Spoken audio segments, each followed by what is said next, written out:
Hello, YouTube. It's Beverly. I'm back.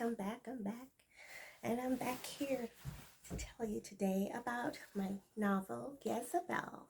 Today we're going to get into chapter 9. Chapter 9 is very passionate, so let's go. Let's get started right now. Chapter 9 of Gezebel. The 6 a.m. France flight arrived in Great Britain at approximately 7:50 a.m. And Ernest stopped at an airport florist to purchase a bouquet of roses for Corinne. He entered the flat happy to be home and was confronted by an irate Corinne who stood in the living room and stared at him with her arms crossed against her bosom. "I was up all night waiting for you to call," Corinne yelled. She was still in her bathrobe. "Corinne, not now. Here, these are for you," Ernest replied. He was annoyed because she didn't express joy to see him after a few days' absence. Ernest pecked Corinne on the cheek and handed her the roses. "I don't need bloody flowers," Corinne ranted and tossed the bouquet to the floor. You know how it is when us ladies are mad? We're mad. It's like, where have you been?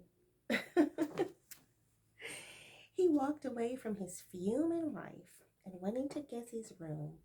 She was fast asleep, so he kissed her cheek and closed the bedroom door on his way out so as not to wake the sleeping child.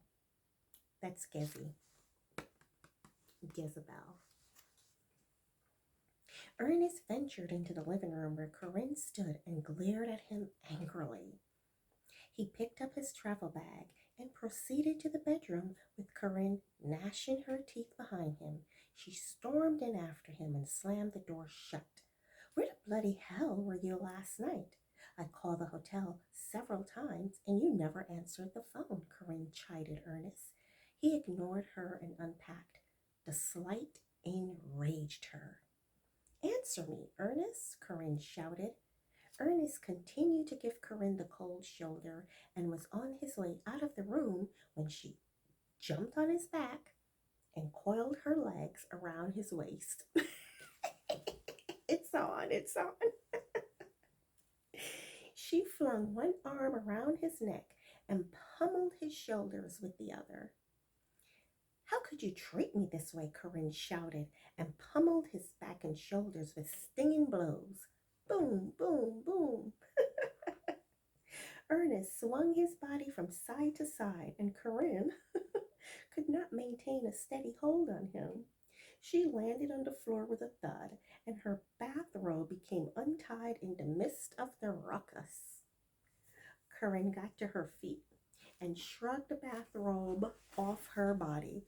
She was ready to wage war, clad in nothing but panties.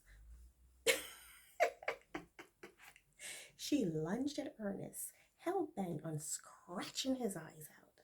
"You bastard! How dare you spend the night in the arms of another woman? I won't tolerate it," Corinne hollered hoarsely. Ernest protected his face by putting his hands up to block her quick jabs. Suddenly, he dived beneath her arms and swept Corinne up over his shoulder.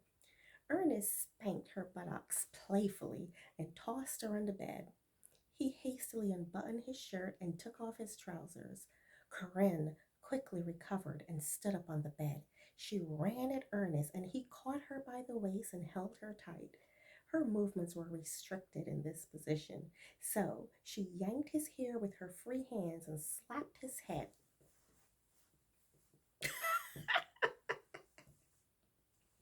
His scalp was on fire. He let go of Corinne and she delivered a slap to his face. "Oops. Blasted woman," Ernest roared and massaged his cheek. He grabbed her wrists and Corinne fell down on the bed. She kicked like a wild horse and aimed at his groin. Now that's a Hellcat for you. I'll make sure you have nothing left to cheat with, Corinne hollered vengefully. Ernest hoisted her arms above her head and held her wrists with one hand. He leered with amusement into her infuriated eyes. Her raw passion sexually stimulated him, and he wanted her. Corinne was out of breath, and her chest heaved rapidly when she breathed. So I'm going to leave it right there. So, what is it they say? All's fair in love and war.